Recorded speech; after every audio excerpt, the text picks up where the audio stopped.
مسیح میرے عزیزو، آج آمد کا دوسرا اتوار ہے۔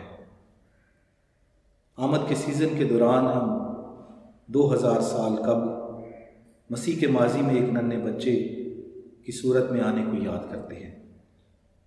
مسیح کے کلام مقدس کے ذریعے روز آنے اور شخصی اور رتوریائی عبادت کے ذریعے آمد ثانی کو بھی یاد کرتے ہیں۔ آج کی تلاوتیں ہمیں یسوع کے ماضی، حال اور مستقبل میں آمد پر غور و خوض کی دعوت دیتی ہیں اور خدا کے نجات کے منصوبے کی تکمیل پر غور و خوض کرنے کو کہتی ہیں۔ آج کی تلاوتیں بابلی اسیری کے بعد وطن واپسی، گھر لوٹنے، امن و سلامتی، شالوم اور آمد ثانی پر یسوع کے ساتھ گھر لوٹنے کا ذکر کرتی ہیں۔ اور آمد کے ایام یسوع ہمارے نجات دہندہ کی ہماری زندگیوں میں ہمارے دل کے گھروں میں لوٹنے پر زور دیتی ہے۔ آمد کے ایام کا سفر جاری ہے جب ہم مسیح کی پیدائش منانے کے لیے تیار ہیں۔ یوحنا اصطباغی تبدیلی اور خدا کی بادشاہت کا پیغام لتوریا کے دوران جاری رکھتا ہے۔ جو کلام یزداں اس پر اترا وہ ہم تک کلیسیا کے ذریعے ان ایام میں پہنچاتا ہے۔ یہ دعوت عام ہے کہ ہم اپنے دل کے بند خانوں کو کھولیں اور اسے اپنے دلوں اور گھروں اور برادریوں میں خوش آمدید کہیں، اس کا استقبال کریں۔ آج کل حال ہی میں ہم اپنے مستقبل کی منزل کا فیصلہ کر لیتے ہیں۔ اس زندگی میں ہمارے روزمرہ سلوک، رویے اور اعمال کے ساتھ ہی ہم اپنی دائمی رہائش خدا کی قربت میں اس کا تعین کرتے ہیں، اور آمد کا دوسرا اتوار اس بات کی دعوت دیتا ہے۔ آج کی پہلی تلاوت اشعیاء نبی کے صحیفے میں سے لی گئی ہے، اس کا 11واں باب، پہلی 10 آیات۔ اشعیاء نبی عدل و انصاف کی نئی دنیا کی پیشن گوئی کرتا ہے اور پہلی تلاوت میں مسیح کی بادشاہت کا ماحول جو امن و سلامتی کا ہے پیش کرتا ہے۔ اشعیاء نبی کا پورا صحیفہ مسیحی تسلی، اطمینان اور امید کو پیش کرتا ہے۔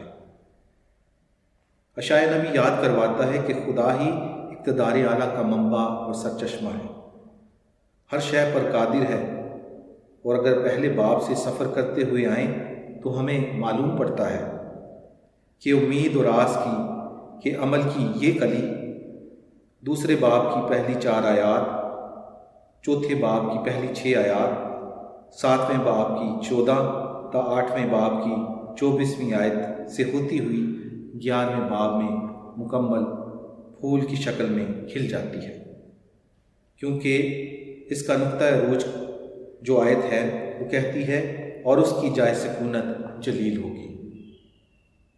آج کی دوسری تلاوت رومیوں کے نام خط میں سے لی گئی ہے، اس کا 15واں باب، 4 تا 9 آیات۔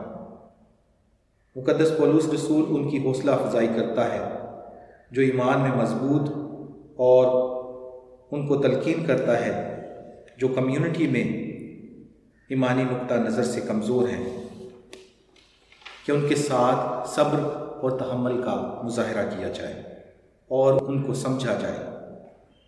یسوع کا نمونہ ہی کافی ہے۔ وہ ہر قسم کے لوگوں کے ساتھ درگزر کا مظاہرہ کرتا ہے، جس میں اس کے اپنے شاگرد بھی شامل تھے جن کی اپنی اپنی کمزوریاں تھیں۔ خدا کے جلال کے لیے ایک دوسرے کو قبول کرنے کی ضرورت پر زور دیتا ہے، کیونکہ یسوع بھی ہمیں ایسے ہی قبول کرتا ہے۔ خدا کا رحم یسوع مسیح کی ذات میں ظاہر ہوتا ہے، اس لیے اس کے رحم کے لیے خدا کی تمجید ضروری ہے۔ آج کی انجیل مقدس متی کے مطابق ہے، اس کا 3 باب، پہلی 12 آیات۔ نبیوں میں سے عظیم جس کی تعریف یسوع خود بھی کرتے ہیں، آنے والا مسیح کے لیے لوگوں کو تیار کرتا ہے۔ یوحنا اصطباغی پیمبر تھا، عہد عتیق کے پیمبروں کی طرح جو آنے والے ممسوح کا اعلان کرتا اور اس کے رستوں کو سیدھا بنانے کی تعلیم دیتا ہے۔ یہ تیاری روحانی اور دل کی ناہمواریوں کو سیدھا کرنے کی تیاری ہے۔ اس کی تکمیل دلوں کی تبدیلی ہے، اندرونی تبدیلی۔ جب ہی مسیح خدا کی بادشاہت کو ہماری زندگیوں میں حقیقت بنا دے گا۔ یوحنا اصطباغی مسیح کی آمد کے 2 مقاصد بیان کرتا ہے۔ پہلا، وہ تمہیں روح القدس اور آگ سے بپتسمہ دے گا، اور دوسرا، اس کا چھاج اس کے ہاتھ میں ہوگا اور وہ اپنے کھلیان کو صاف کرے گا اور اپنے گہوں کو کھتے میں جمع کرے گا، پر بھوسے کو اس آگ میں ڈالے گا جو بجھتی نہیں۔ یوحنا اصطباغی کا انداز زندگی عہد عتیق کے الیاس نبی کی طرح تھا، جس کی مثال ملوک کی کتاب میں ملتی ہے۔ ملوک کی دوسری کتاب میں یوں بیان کیا گیا ہے، وہ بالوں والا آدمی تھا اور چمڑے کا کمر بند اپنی کمر پر باندھتا تھا۔ ملوک کی دوسری کتاب 1 باب 8 آیت۔ آج کی انجیل مقدس میں یوحنا کے بارے میں مرقوم ہے۔ یہ یوحنا اونٹ کے بالوں کا لباس پہنتا اور چمڑے کا کمر بند اپنی کمر پر باندھتا تھا، اور ٹڈیاں اور جنگلی شہد اس کی خوراک تھی۔ مقدس یوحنا یسوع کے لیے راستہ تیار کرتا ہے۔ وہ سمت اور رویے کی مکمل تبدیلی پر زور دیتا ہے۔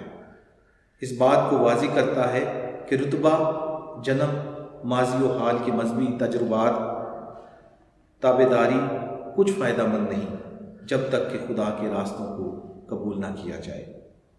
خدا کسی کی طرفداری نہیں کرتا۔ ہر کسی کو روح کا بپتسمہ لینے کی ضرورت ہے۔ مقدس یوحنا یسوع کے لیے راستہ تیار کرتا ہے۔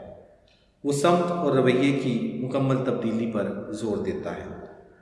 اس بات کو واضح کرتا ہے کہ رتبہ، جنم، ماضی و حال کے مذہبی تجربات اور تابعداری کچھ فائدہ مند نہیں جب تک خدا کے راستوں کو قبول نہ کیا جائے۔ خدا کسی کی طرفداری نہیں کرتا۔ ہر کسی کو روح کا بپتسمہ لینے کی ضرورت ہے، جو مقدس پولس رسول کے مطابق یسوع کو پہن لینے کے مترادف ہے۔ خدا کی بادشاہی میں کوئی امتیاز نہیں۔ اس کی بادشاہت ٹھکرائے ہوئے، رد کیے ہوئے، گناہگار اور التفات سے محروم سب کے لیے ہے۔ ہر کوئی اس کے لیے بلایا گیا ہے۔ ضرورت اس امر کی ہے کہ اس کے راستوں کو سیدھا بنایا جائے، یعنی جن راستوں پر چل کر ہمیں اس کی بادشاہت میں شامل ہونا ہے ان کو ہموار کیا جائے، اور ہم محبت میں فراخ دل ہو کر اس کی بادشاہت کے حصے دار اور دوسروں کو اس میں شامل کرنے کا ذریعہ بن سکتے ہیں، تاکہ مقدس یوحنا اصطباغی کی طرح اس کو یعنی یسوع کو اپنی ذات میں بڑھنے دیں۔ کاروباری زبان بولیں تو ہمیں آمد کے ایام میں اپنے کھاتوں کو بیلنس کرنے کی ضرورت ہے۔ مالی کھاتوں کو نہیں، بلکہ عملی اور روحانی کھاتوں کو، جہاں ہمارے رحم کے کام درج ہوتے ہیں کہ ہم نے نیکی کے کون سے کام کیے ہیں، کس قدر ہم حاجت مندوں اور لاچاروں اور ایسے لوگوں کی جو ضرورت مند ہے ان کے کام آئیں، تاکہ خدا کی بادشاہت اس دنیا میں حقیقت بن سکے۔